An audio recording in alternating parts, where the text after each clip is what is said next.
Hello, നമ്മൾ ഇന്നൊരു beans മെഴുക്ക് പുരട്ടി വെക്കാനാണ് വന്നേക്കുന്നത്. നമ്മളൊരു വേറൊരു വീട്ടിലൊരു അടുക്കളയിലേക്കാണ് വന്നേക്കുന്നത്. അപ്പോൾ നമുക്ക് അതെന്താണെന്ന് വെച്ചാൽ നോക്കാം. അപ്പോൾ നമ്മൾ ഗ്യാസ് കത്തിച്ചു, അതിലേക്ക് ഒരു ചീനച്ചട്ടി നമ്മൾ വെച്ചിട്ടുണ്ട്. അതിലേക്ക് വെളിച്ചെണ്ണ ഒഴിക്കുന്നു.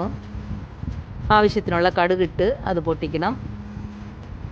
നമ്മളിത് പെട്ടെന്ന് വെക്കാൻ പറ്റുന്നൊരു ബീൻസ് മെഴുക്ക് പുരട്ടിയാണ് കേട്ടോ, വളരെ പെട്ടെന്ന്.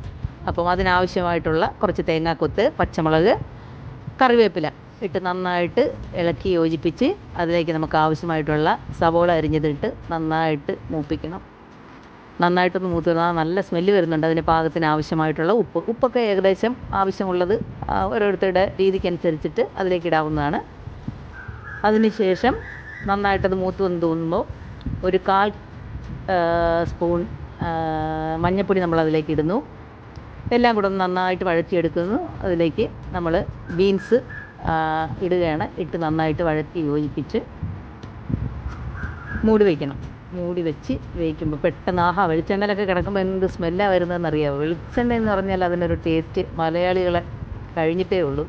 അങ്ങനെ നമ്മുടെ ബീൻസ് മെഴുക്ക് പുരട്ടി പെട്ടെന്ന് തയ്യാറാക്കാൻ പറ്റുന്നൊരു ബീൻസ് മെഴുക്ക് പുരട്ടി പെട്ടെന്ന് റെഡി ആയിട്ടുണ്ട്. എല്ലാവർക്കും ഇഷ്ടപ്പെട്ടെന്ന് വിചാരിക്കുന്നു. എല്ലാവരും ചെയ്ത് നോക്കുക. ചാനൽ സബ്സ്ക്രൈബ് ചെയ്യുക, ലൈക്ക് ചെയ്യുക, ഷെയർ ചെയ്യുക. എല്ലാവർക്കും താങ്ക് യു.